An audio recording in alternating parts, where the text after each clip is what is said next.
So there's a really interesting article here that I'm going to share with you in The Atlantic. And they, in a pretty excruciating detail, they lay out how conservative media is kind of imploding right now.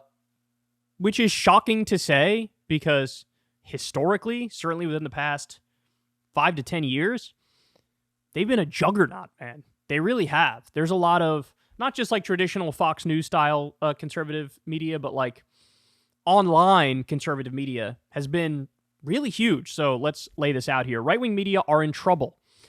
As you may have heard, mainstream news organizations are facing a financial crisis. Many liberal publications have taken an even more severe beating, but the dramatic declines over the past few years belong to conservative and right-wing sites. The flow of traffic to Donald Trump's most loyal digital media boosters isn't just slowing, as in the rest of the industry, it's utterly collapsing. Okay, so they're going to have to make a strong case to back up the collapsing thing. But let me just point out, we've talked about this too. Like mainstream media, their numbers suck. Their numbers are in the toilet. But having said that, guys, they're artificially propped up because they're the ones, whether it be CNN or MSNBC or whoever you want to talk about, they get a tremendous amount of ad money. They have what I would call institutional legitimacy, where it's like, oh, the New York Times or oh, CNN. And so as a result of that, like big corporations just fork over money to them regardless of the fact that their ratings suck balls, right? So it's almost like they're big and they will remain big no matter what they do because they have the big name and the institutional legitimacy and they're part of the corporate club, right? So it doesn't matter that their numbers aren't that much. They still have outsized influence relative to the number of viewers that they have, right? Now, right-wing media, a little bit of a different case, so let's dive into it here. This past February, the readership of the 10 largest conservative websites was down 40% compared with the same month in 2020, according to The Writing, a newsletter that uses monthly data from ComScore, essentially the Nielsen ratings of the internet, to track right-wing media. February is the most recent month with available ComScore data. Some of the bigger names in the field have been pummeled the hardest. The Daily Caller lost 57% of its audience. Jesus. Drudge Report, the granddaddy of conservative aggregation, was down 81%. The Federalist, founded just over a decade ago, lost a staggering 91%. The site's CEO and co-founder Sean Davis called that figure laughably inaccurate in an email, but offered no further explanation. FoxNews.com, by far the most popular conservative news site, has fared better, losing only 22% of traffic, which translates to 23 million fewer monthly site visitors compared with 4 years ago. Some amount of the decline over that period was probably inevitable, given that 2020 was one of the most intense and newsiest years in decades, propping up publications across the political spectrum. But that doesn't explain why the falloff has been especially steep on the right side of the media aisle. What's going on? The obvious culprit is Facebook. For years, Facebook's mysterious algorithm served up links to news and commentary articles, sending droves of traffic to their publishers. But those days are gone.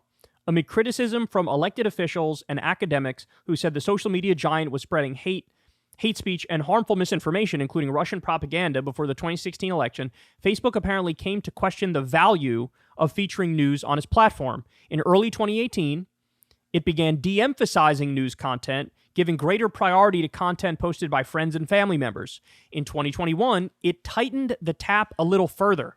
This past February, it announced that it would do the same on Instagram and Threads. All of this monkeying with the internet's plumbing drastically reduced the referral traffic flowing to news and commentary sites. The changes have affected everyone involved in digital media, including some liberal-leaning sites such as Slate, the Daily Beast, and Vox. They had a 42% drop, 41% drop, and 62% drop, respectively. But the impact appears to have been worst on average for conservative media. Referral traffic from Google has also declined over the past few years, but far less sharply.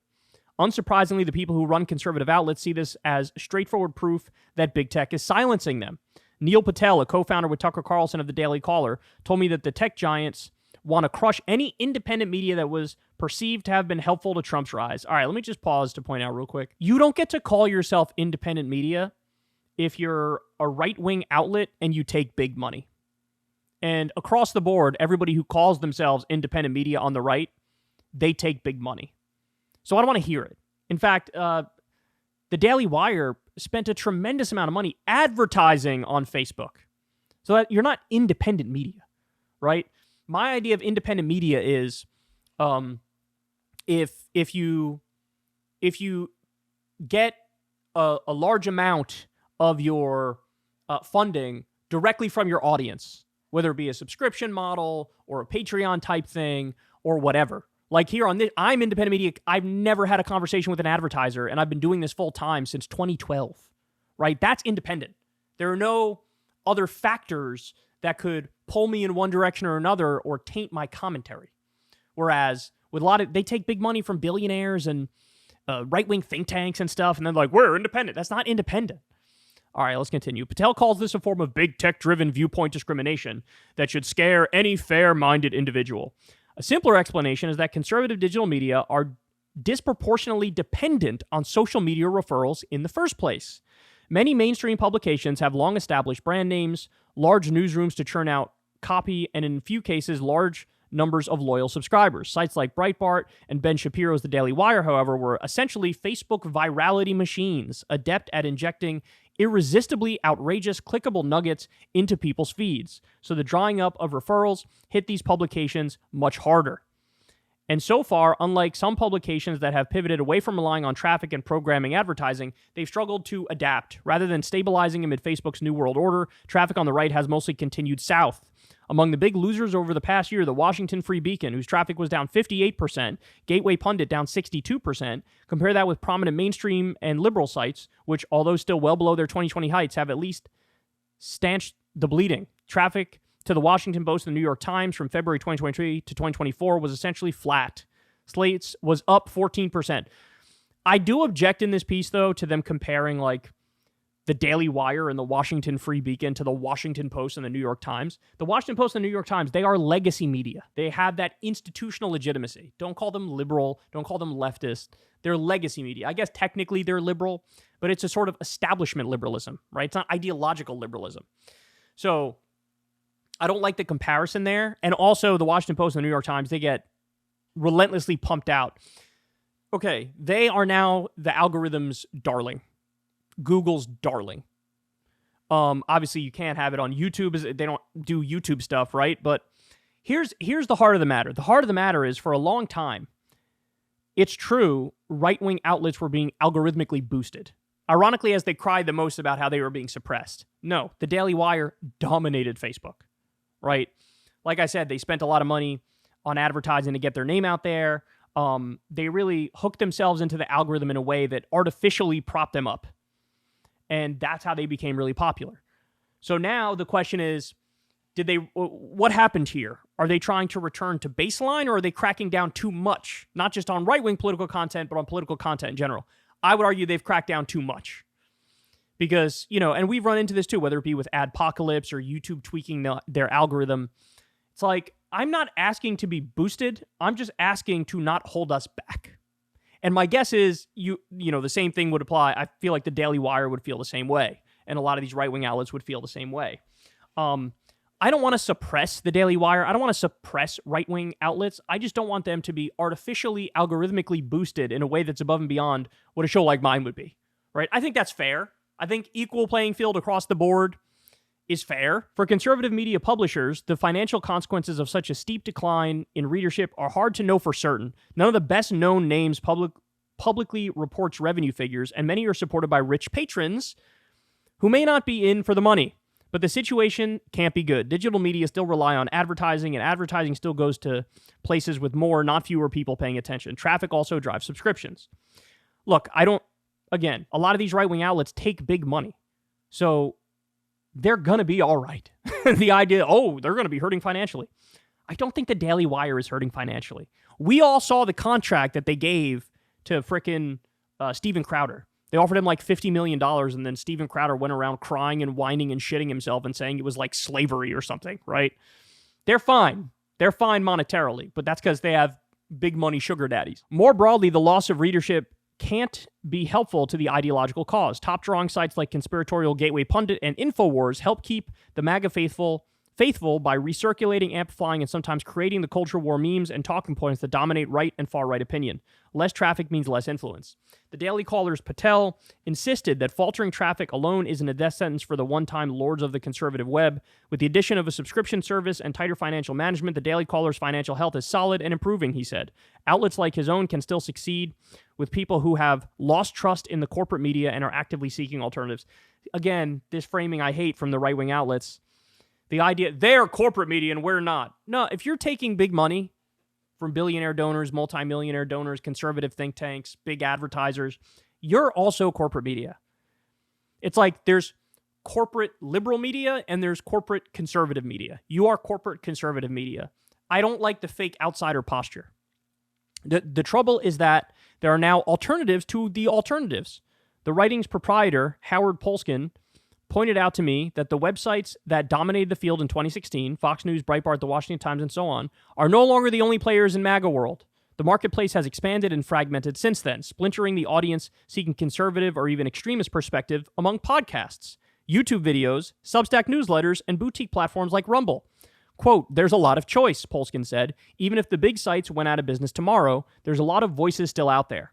The DIY ethic is embodied by the likes of Megyn Kelly, Bill O'Reilly, Steve Bannon, and Tucker Carlson, who became conservative celebrities while working for established media organizations, but have maintained their profiles after leaving them in disgrace. Since being fired by Fox News last year, Carlson has moved his contentious commentaries and interviews, including the one with Vladimir Putin, to X. Kelly has come back from a messy divorce with NBC in 2019, which followed an unhappy exit from Fox News in 2017, to host a massively popular podcast. Bill O'Reilly, likewise forced out of Fox in 2017. I love how they ring up O'Reilly. He gets like 17 viewers online.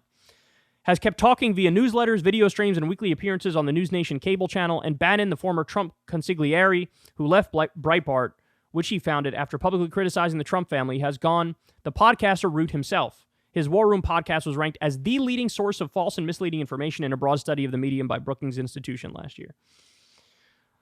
All right, I think, we got one more paragraph left, might as well. The precipitous decline in traffic to conservative publications raises a larger and possibly unanswerable question. Did these operations ever really hold the political and cultural clout that critics ascribed to them at their peak? Recall the liberal anger in 2020 when Ben Shapiro was routinely dominating Facebook's most engaged content list, generating accusations that Facebook's algorithm was favoring right-wing posts and pushing voters towards Trump.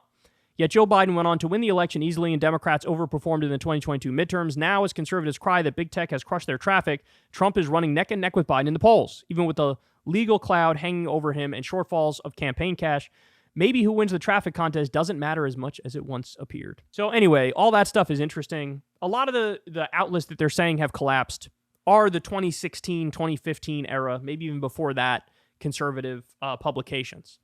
And as they kind of point out, people have moved past that and moved to like podcasts and stuff. I think a doom and gloom prediction is too strong. I think that since these right-wing outlets and right-wing podcasts are reliant oftentimes on big money, some of them on a subscription base, that they're going to be okay. But I think it is also the case that there was a time when conservatives were massively algorithmically boosted as they were pretending like they were being algorithmically suppressed. And again, Ben Shapiro and Daily Wire and Facebook are the best example of that. Their stuff was all over the fucking place. The other thing that the conservatives have mastered is not just sort of getting in the algorithm and getting boosted the most, but also the more sensationalist you are, the more clickbaity you are, the better you do. And that's something that you don't see really replicated too much on the left, because we have the fault of being far too honest and truthful, and when you do that, oftentimes it's not as clickbaity. You know, I try on this channel to make it so that stuff is true but also clickbaity, right? You want to have that good marriage of the two in order to get the stuff to spread as far and wide as possible while also telling the truth. They've sort of mastered the game, or they did master the game, of dominating the algorithm. The other thing they do, which we don't, is they all share different platforms and get around and do circle jerks and talk about how smart they are. And, you know, you have one podcaster going on another podcaster's thing, and they do that really well as well. So they mastered the algorithm, they mastered the clickbait, they mastered the art of circle jerking and really spreading the word by going on other people's podcasts and whatnot. But I think as we're finding, they're going to be fine financially. They're going to keep it moving.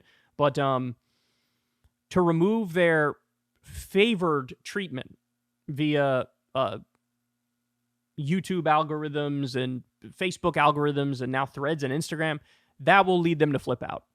And the fact of the matter is, it is possible they go too far, and we've seen this before on YouTube, to crack down. We're going to crack down on the bad political opinions, and in order to do that, we crack down on all politics. It's like, that's why I don't agree with what Instagram and Threads did and what Facebook did, where now they're just totally deprioritized all politics.